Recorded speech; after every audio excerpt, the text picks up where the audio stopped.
우리는 눈에 보이는 것에 영향을 받을 때가 많습니다. 그렇지만 실제로는 눈에 보이는 것보다 보이지 않는 것이 더 중요할 때가 많습니다.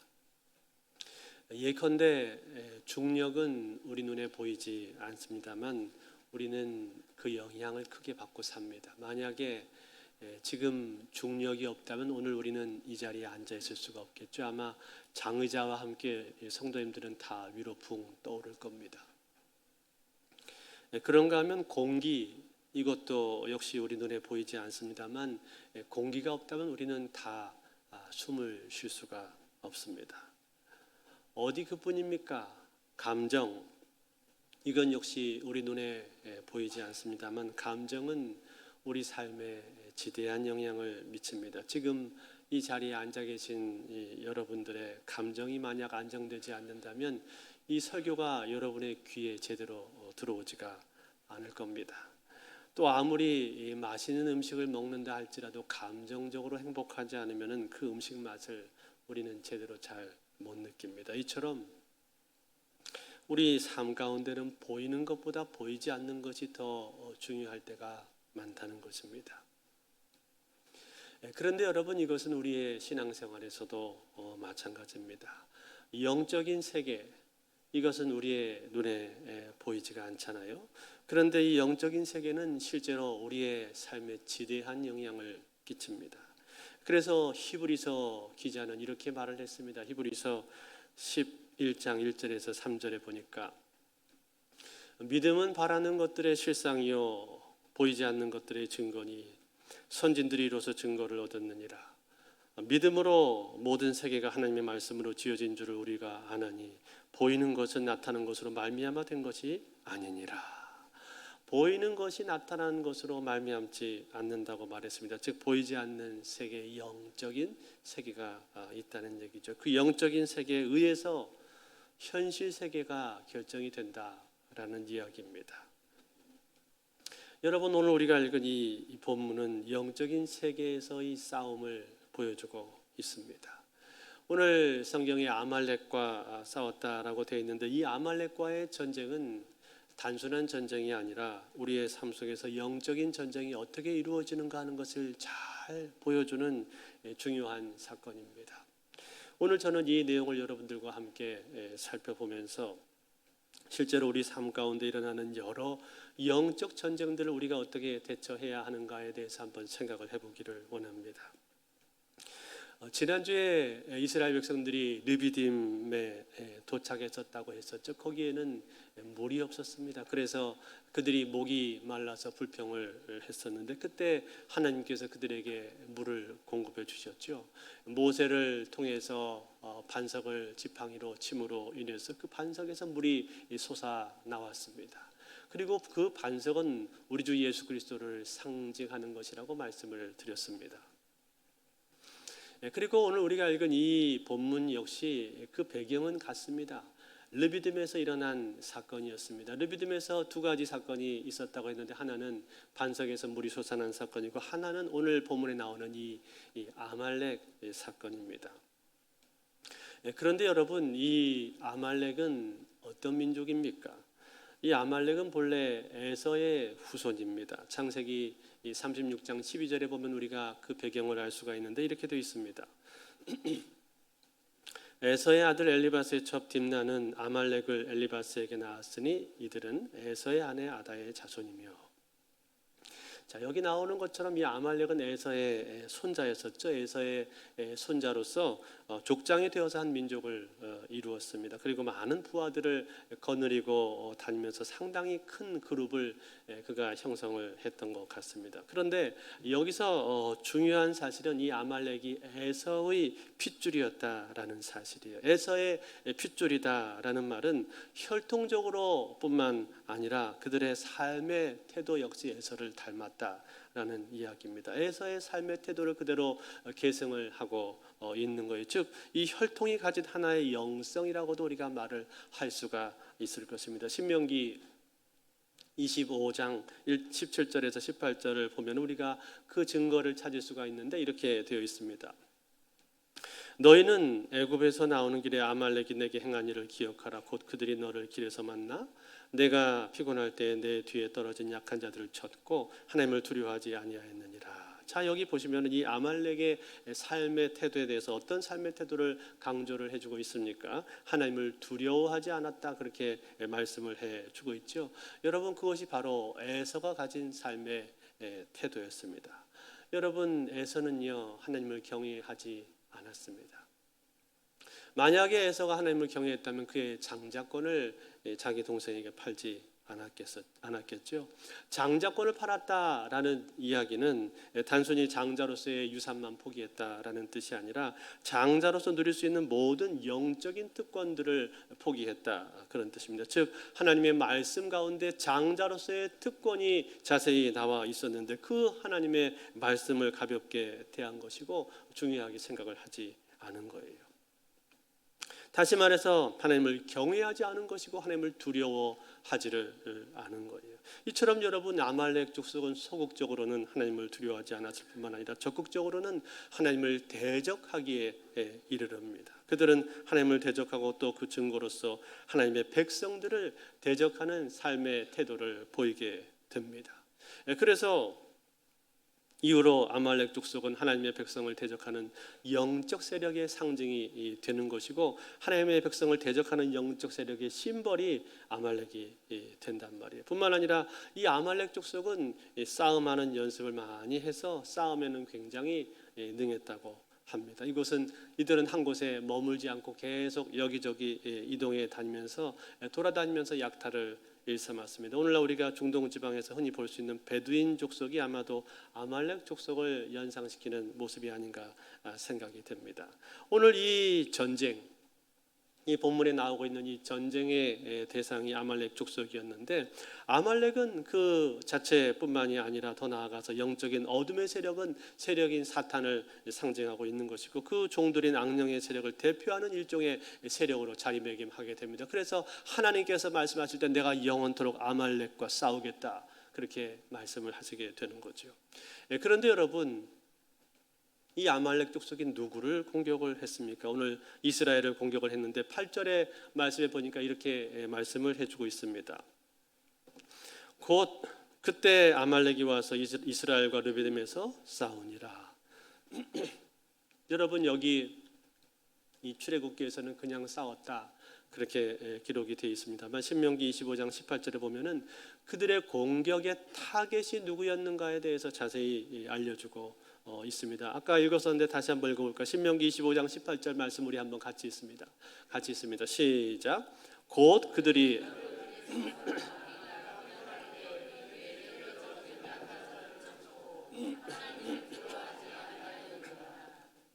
자, 여기 보니까 누구를 쳤다 그렇게 말을 했죠? 내 뒤에 떨어진 약한 자들을 쳤다, 그렇게 말했죠. 무슨 말이에요? 행진하는 가운데 공동체 무리에서 같이 행진하지 못하고 뒤로 처진 사람들이 있었다라는 이야기죠. 즉 피곤해서 패잔병처럼 뒤에서 슬슬 따라오고 있는 사람들이 있었는데 그들을 뒤에서 쳤다라는 얘기예요. 그러니까 이 아말렉은 지금 전면전을 시도를 한 것이 아니라 무리 중에서 처진 사람들, 약한 사람들을 공격을 했다는 거예요. 약한 사람들, 뒤에 있는 사람들이 그들의 목표가 되었다라는 이야기입니다. 사랑하는 성도 여러분, 이것은 우리에게 이 영적 전쟁에 있어서 중요한 한 단면을 보여주고 있다고 생각을 합니다. 그것은 무엇입니까? 여러분, 사탄이요 누구를 공격을 할 것 같습니까? 공동체 안에서 함께 신앙생활을 하면서 왕성하게 활동하는 그런 사람을 공격을 할 것 같습니까? 아니면은 따로 홀로 떨어져서 혼자 있는 사람을 공격할 것 같습니까? 당연히 홀로 떨어져서 혼자 있는 사람을 공격을 합니다. 그 사람이 훨씬 더 공격을 하기가 수월한 거예요. 여러분, 동물의 왕국 같은 데를 한번 보십시오. 사자나 맹수가 어떤 동물을 공격을 하는가를 한번 보세요. 어떤 동물을 공격합니까? 뒤로 처져 있는 동물을 공격을 하잖아요. 버팔로들이 때로 몰려 있는 곳에는 사자도 함부로 공격하기가 어렵습니다. 자칫하면은 자기가 한꺼번에 반격해 오면 자기도 위험에 처할 수가 있기 때문에 함부로 공격하지 못하지만, 그러나 홀로 떨어져 있는 동물, 뒤로 처져 있는 동물, 그런 동물들은요 그들의 먹잇감이 되기가 쉽다는 거예요. 마찬가지입니다. 사탄도 누구를 노리는가? 공동체에서 떨어져 있는 사람들, 홀로 있는 사람들, 혼자 신앙생활하는 사람들, 그런 사람들을 사탄은 타겟으로 삼는다는 거예요. 그런 사람들을 공격하기가 훨씬 더 쉽다는 거예요. 그러니까 여러분, 오늘 이렇게 우리가 다 같이 예배당에 이렇게 앉아 있습니다만 같은 자리가 아니라 저 끝에 어디 구석에 있는 자리는 좀 위험한 자리가 될 수 있다는 얘기예요. 저 중증 저 끝자리, 그런 자리는 좀 상당히 위험할 수 있다는 얘기입니다. 가능하면 앞에 나오셔서 가능하면 같이 예배 드리는 것이 좋습니다.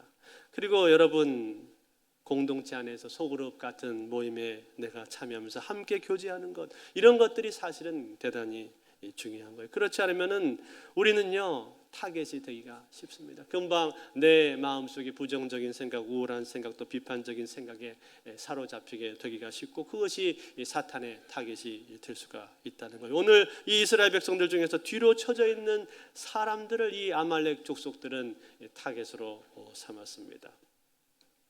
그런데 여러분, 이 싸움을 싸우게 될 때 이 싸움을 어떻게 싸웠습니까? 모세가 이 싸움을 어떤 방법으로 싸웁니까? 단순하게 그냥 싸우는 것이 아니라 모세는 이 싸움을 싸우면서 두 가지 방법으로 싸우고 있습니다. 어떻게 합니까? 오늘 9절에 보니까 이렇게 말하죠.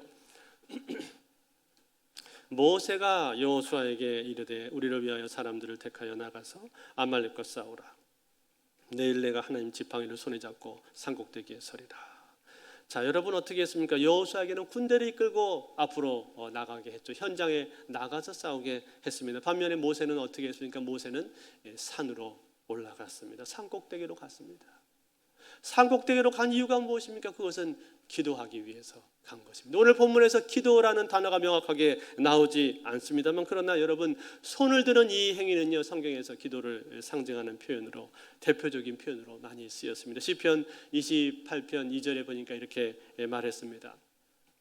내가 주의 지성소를 향하여 나의 손을 들고 주께 부르짖을 때 나의 간구하는 소리를 들으소서. 그렇게 말을 해주었고, 또 신약 성경에도 보게 되면 디모데전서 2장 8절 말씀, 그러므로 각처에서 남자들이 분노와 다툼이 없이 거룩한 손을 들어 기도하기를 원하노라. 이처럼 여러분, 손을 든다라는 것은 대표적인 기도의 행위인 거예요.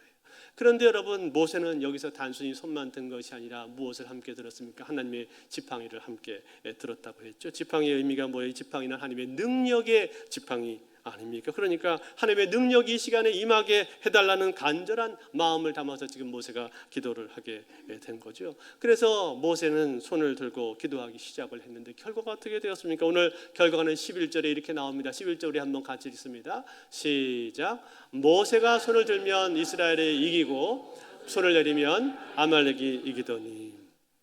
자, 뭐라고 했어요? 손이 올라가는 거하고 전쟁에서 승리하는 것, 이것이 서로 연관이 지어졌죠. 서로 비례하게 되었단 말이에요. 모세의 손이 올라가면 이스라엘이 강해지고, 반대로 모세의 손이 내려오게 되면 이스라엘은 약해지고 아말렉이 강해졌단 말이에요. 무엇을 보여주는 거예요? 이 싸움이 영적인 싸움이다라는 것을 지금 보여주고 있는 것이죠. 즉 현장에서의 싸움도 중요하지만, 그러나 현장에서의 싸움은 영적인 싸움에 의해서 좌우가 되고 있다라는 거예요. 모세의 기도를 통해서 영적인 싸움에서 이기면은 현장에서도 이기게 되는 것이고, 모세가 영적인 싸움에서 뒤로 밀리게 되면은 현장에서도 뒤로 밀리는 그런 일이 일어나게 되었다는 거예요. 다시 말해서 이 영적인 싸움, 이것이 얼마나 중요한가 하는 것을 잘 보여주고 있는 장면인 거예요.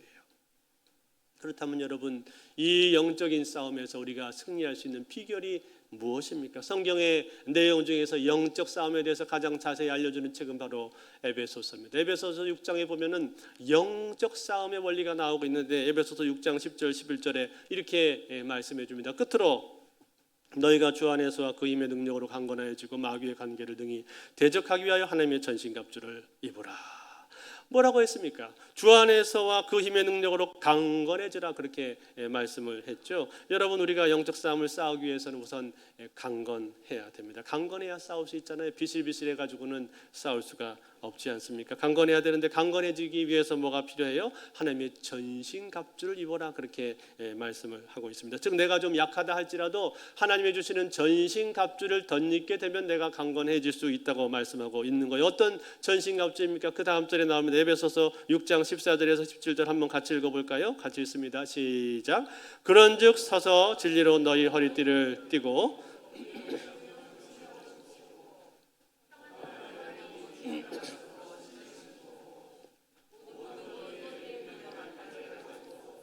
이로써 능히 악한 자의 모든 불화살을 소멸하고 구원의 투구와 성령의 검 하나님의 말씀을 가지라. 아멘. 자, 뭐라고 했습니까? 진리로 띠를 띠고 진리와 성실을 말해주고 있는 것이, 그 다음에 의의 호심경을 붙이고, 이 의는 예수 그리스도의 의를 말을 해주고 있는 거예요. 예수 그리스도의 의로 우리의 가슴과 목을 보호하라라는 얘기고, 평안의 복음의 신을 신고, 이것은 공동체 안에서 화평을 말하는 거예요. 서로 화평해야 영적 싸움을 싸울 수 있다는 것이. 그 다음에 뭡니까? 구원의 투구와 성령의 검을 가져라. 여러분, 이것은 뭘 말하는 겁니까? 이것은 바로 하나님의 말씀을 말해주고 있는 거예요. 여러분, 여기 나오는 여러 가지 내용 중에 대부분은 다 자기를 보호하는 것들입니다. 보호하기 위한 방패와 이런 것들인데, 유일하게 한 가지 상대를 찌르는 무기가 하나 있습니다. 그것이 뭡니까? 바로 성령의 검이죠. 성령의 검을 뭐라고 오늘 사도 바울이 해석을 해놨습니까? 하나님의 말씀이다. 그렇게 해석을 해 두었다면, 그러니까 결국 무슨 뜻이에요? 우리가 영적 싸움을 싸우는 데 있어서 사탄을 찌를 수 있는 유일한 무기가 뭐라는 거예요? 바로 하나님의 말씀이라는 거예요.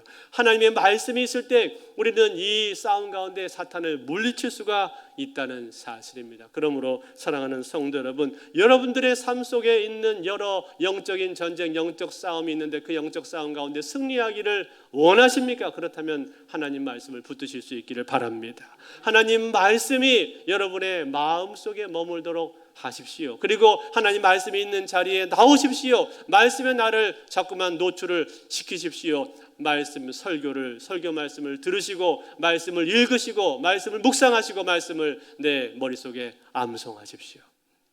그러면 그 말씀이 여러분의 영적인 싸움을 싸울 수 있도록 도와줄 거예요. 공동체 안에서 함께 말씀을 나누십시오. 그러면 그 말씀이 여러분으로 하여금 영적 싸움에 능히 이길 수 있도록 여러분의 강력한 무기가 될 것입니다. 그런가 하면 또 한 가지 중요한 부분인데, 그것은 무엇인가? 바로 기도하는 가운데, 기도 속에서 이 말씀을 사용을 하라라는 겁니다. 여러분, 우리 교회 양육 프로그램 가운데 기도하는 엄마들이라는 프로그램이 있습니다. 이 기도하는 엄마들이 기도하는 책자를 보게 되면요, 그 책자에 자녀를 위해서 기도를 하는데, 무엇을 가지고 기도를 하는 거 아니? 하나님의 말씀 구절을 가지고 기도합니다. 말씀을 인용해서 거기에 자기 자녀 이름을 집어넣어서 기도를 한단 말이에요. 말씀을 가지고 기도하기 때문에 그 기도의 능력이 있는 거예요. 그 말씀이 뭐라고요? 바로 하나님의 검이라는 거예요. 성령의 검이라는 거예요. 검이 되어서 사탄을 찌르는 무기가 되는 거예요. 그래서 여러분, 이 말씀은 기도에 있어서도 강력한 무기가 될 수가 있다는 거예요. 그러므로 사랑하는 성도 여러분, 여러분이 영적 전쟁에 이기기 원한다면 무엇보다 먼저 이 하나님의 말씀을 강하게 붙드실 수 있기를 바랍니다. 그런가 하면 두 번째로, 오늘 모세가 여기서 싸우는 데 있어서 또 한 가지 중요한 원리가 있습니다. 그것은 무엇인가? 그의 손이 올라가면 이기고 손이 내려가면 지게 되었는데, 그런데 문제는 뭡니까? 문제는 그의 힘이 빠지게 되었다는 거예요. 손이 피곤해져 버렸다는 거예요. 그래서 계속 더 이상 이제 계속 올리기가 힘들어져 버렸다는 사실입니다. 그런데 그때 여러분, 이 문제를 어떻게 해결했습니까? 그 옆에 두 사람이 있었습니다. 아론과 훌 두 사람이 있었죠. 그들이 모세의 손을 받칩니다. 오늘 12절과 13절 말씀인데 우리 한번 같이 읽겠습니다. 같이 있습니다. 시작. 모세의 팔이 피곤함에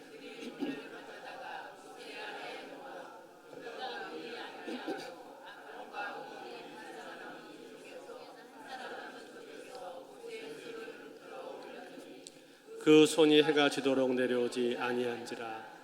여호수아가 칼날로 아말렉과 그 백성을 쳐서 무찌르니라. 아멘. 여러분, 어떻게 되었습니까? 두 사람이 옆에서 모세의 손을 받쳐 들었단 말이에요. 아론과 훌이 모세의 손을 받쳐 들어서 그 손이 해가 지도록 내려오지 않도록 그렇게 함께 받쳐 주었단 말이에요. 그래서 어떻게 되었어요? 그래서 여호수아가 현장에서 끝까지 칼날로 그들을 다 물리치고 승리할 수 있었다는 사실입니다. 할렐루야. 사랑하는 성도 여러분, 오늘 이 장면은 우리에게 중요한 교훈을 주고 있는 것입니다. 그것은 무엇입니까?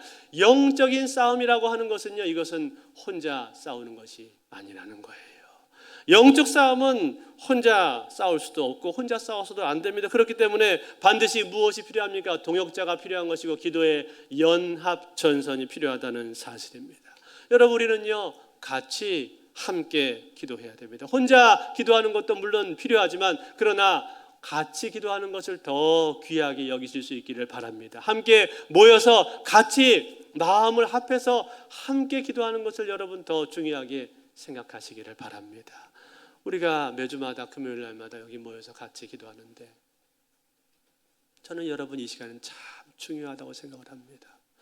참 중요한 시간이라고 생각을 해요. 왜냐하면 그 금요일 날 여기서 같이 기도할 때는요, 같은 제목을 가지고 우리가 합심해서 통성으로 기도를 하기 때문에 같은 마음으로 합심해서 통성 기도하는 그 기도에는 능력이 있습니다. 하나님께서 그 기도를 더 잘 들으신단 말이에요. 그래서 내가 힘이 좀 빠지면 내 옆에 있는 사람의 기도 소리를 들으면서 다시 힘이 나기도 하는 것이고, 그리고 같이 부르짖어서 기도할 때 우리는 기도의 연합전선이 구축이 되는 거예요. 그 기도는 강력한 기도입니다. 어제 빌리그레암 50주년을 맞이해서 상암동 월드컵 경기장에서 집회가 있었습니다. 빌리그레암 목사님이 1973년도 여의도에서 집회를 했을 때 320만 명의 사람들이 우리나라에 몰려들었었는데 역사상 그렇게 많은 사람들이 온 집회가 없었습니다. 거기서 엄청난 회심의 역사, 부흥의 역사가 있었는데 그 50주년을 맞아서 빌리그레암 목사님의 아들 프랭클린 그레암 목사님이 오셔서 상암동에서 집회가 있었어요. 그래서 10만 명 넘는 크리스찬들이 그 자리에 모였습니다. 저는 직접 가지는 못하고 영상으로 그 장면을 봤습니다만, 그날 어제 집회를 하고 나서 함께 통성으로 기도하는 시간이 있었습니다. 다 같이 기도하는데 거기 그 인도하시는 목사님이 무릎을 꿇고 기도하자고 하시더라고요. 그러면서 거기 있는 청년들과 모든 성도들이 무릎을 꿇고 하나님 앞에 같이 기도하는데 저도 역시 같이 기도하면서 제 마음 가운데 그런 생각이 들었습니다. 그 기도, 물론 1973년도 그날과 똑같은 감동이 있는 것은 아닐지라도, 그러나 그렇게 많은 믿는 성도들이 같이 모여서 같은 마음으로 기도하는 걸 하나님이 귀하게 여기지 않으시겠습니까? 하나님이 들어주지 않겠습니까?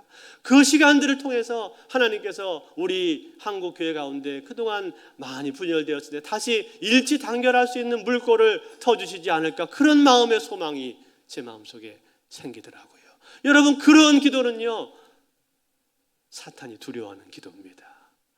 나 혼자 기도하는 것보다 우리가 같이 모여서 함께 합심해서 통성으로 기도할 때 그 기도는요, 사탄이 두려워하는 기도예요. 사탄은 싫어하는 기도예요. 그래서 어떻게든 사탄은 우리가 모이지 못하게 하려고 하고, 모여서 기도할 필요가 뭐가 있어? 집에서 혼자 기도하면 되지. 이런 생각을 계속해서 우리에게 불어 넣어주려고 그렇게 한다 이 말이에요. 그렇지만 여러분, 반드시 기억하십시오. 두세 사람이 내 이름으로 모인 그곳에는 하나님의 능력이 있는 줄로 믿습니다. 하나님의 은혜가 그 가운데는 부어지게 되는 줄로 믿습니다. 그래서 여러분, 스펄전 목사님은 그런 말씀을 했습니다. 한 공동체의 영성의 수준은 정확히 그 공동체의 기도 모임의 수준과 비례한다. 그만큼 같이 모여서 하는 기도가 그렇게 중요하다라는 사실이에요. 뿐만 아니라 여러분, 우리가 기도의 연합전선을 구축하는 또 다른 방법은 무엇인가 하니 서로에게 기도 부탁을 하는 거예요.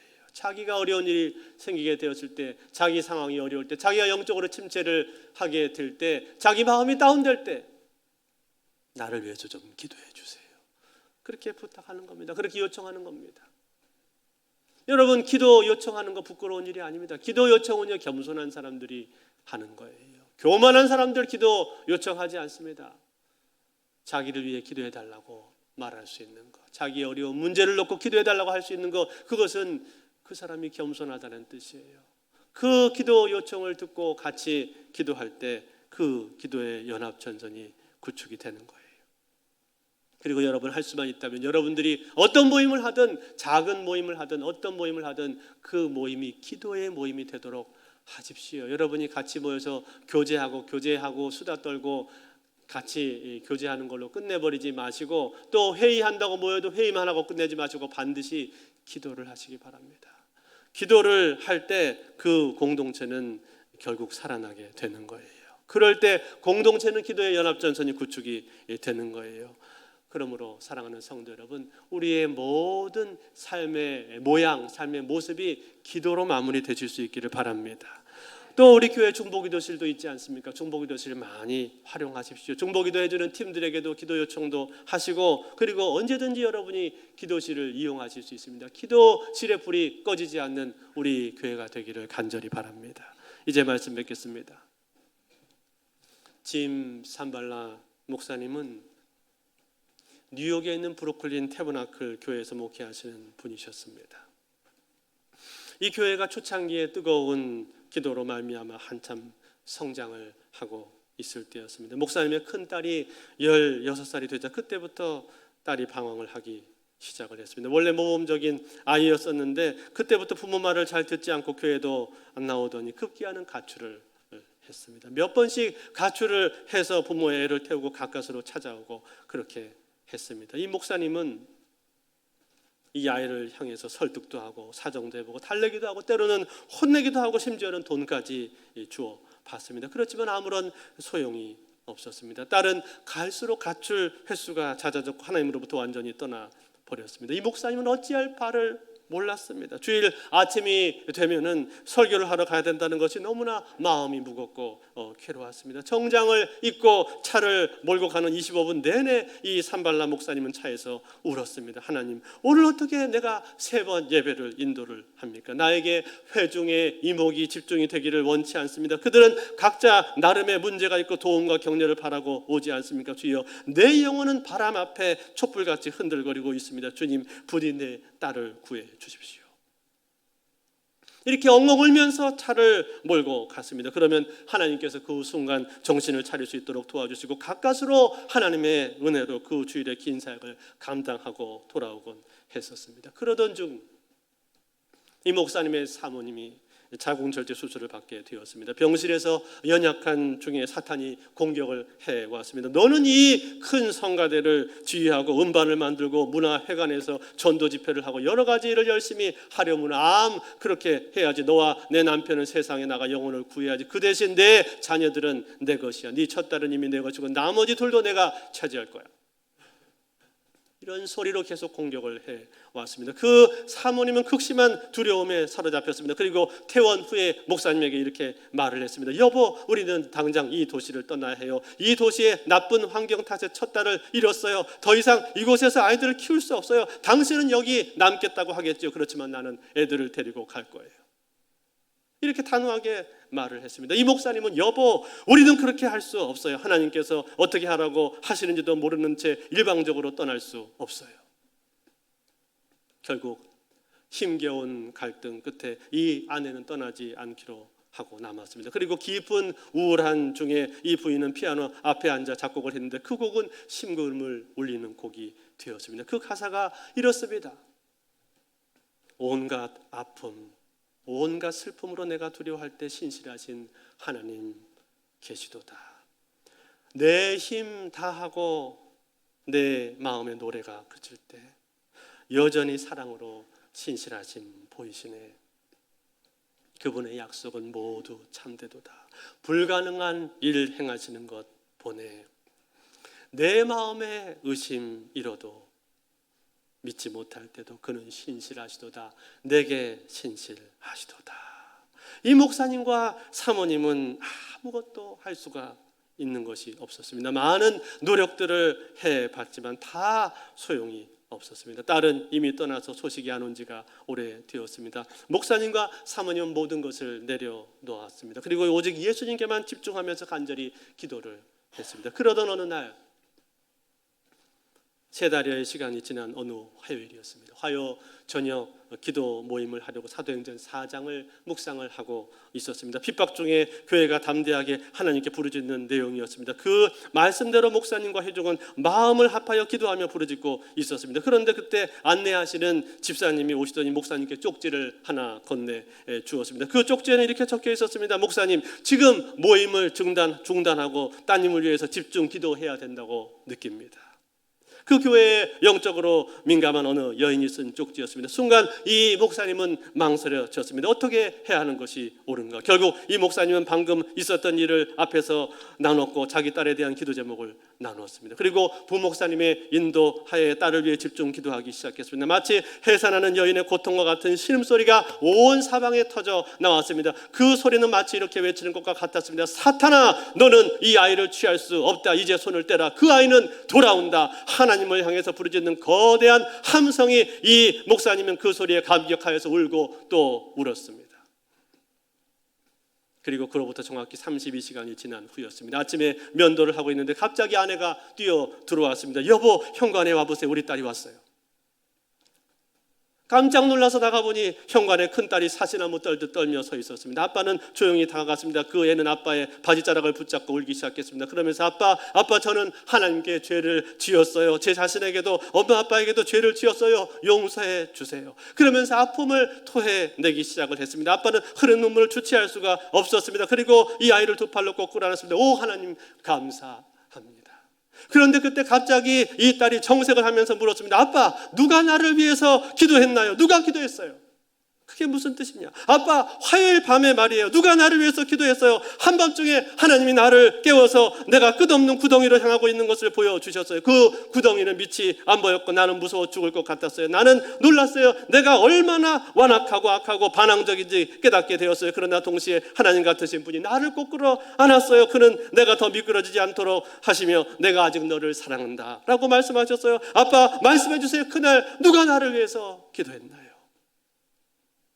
그 아이는 눈이 빨개지고 퉁퉁 부을 정도로 울었습니다. 그 아이는 깊이 회개를 했습니다. 그리고 그 이후로 딸은 성서 대학에 입학을 하고 자기 엄마처럼 음악 사역을 하게 되었습니다. 그리고 이제는 어엿한 목사의 사모가 되었습니다. 이 일을 겪으면서 이 목사님의 부부는 분명히 알게 되었습니다. 포기하지 않는 기도, 그리고 함께 연합해서 기도의 연합전선으로 드리는 기도는 반드시 응답되는구나, 사탄의 견고한 진을 파괴되는구나 하는 사실을 이분들은 분명히 깨닫게 되었던 것입니다. 사랑하는 성도 여러분, 그렇습니다. 우리의 기도는 하나도 땅에 떨어지지 않고 반드시 응답이 됩니다. 특별히 우리가 같이 하는 기도, 함께 합심해서 드리는 기도, 기도의 연합 전선을 구축해서 드리는 기도, 이 기도는 반드시 하나님께서 들어주실 줄로 믿습니다. 그러므로 사랑하는 성도 여러분, 여러분의 인생 속에서, 여러분의 삶 가운데서, 영적인 전쟁 가운데서 이기기를 원하십니까? 그렇다면 하나님 앞에 기도하시기를 바랍니다. 그리고 함께 합심해서 하나님 앞에 기도하시기를 바랍니다. 너희 중에 두 사람이 땅에서 합심하여 무엇인지 구하면 하늘에 계신 내 아버지께서 듣고 저희를 위하여 이루게 하시리라. 함께하는 기도를 통해서 하나님은 일하시고 역사하시고 이 영적인 전쟁을 승리로 이끌어 주실 줄로 믿습니다. 그러므로 오늘 우리는 이 영적인 전쟁 가운데 능히 함께 기도함으로 우리 삶에 있는 모든 영적 전쟁을 승리하시는 저와 여러분들이 다 되실 수 있기를 주의 이름으로 축원드립니다.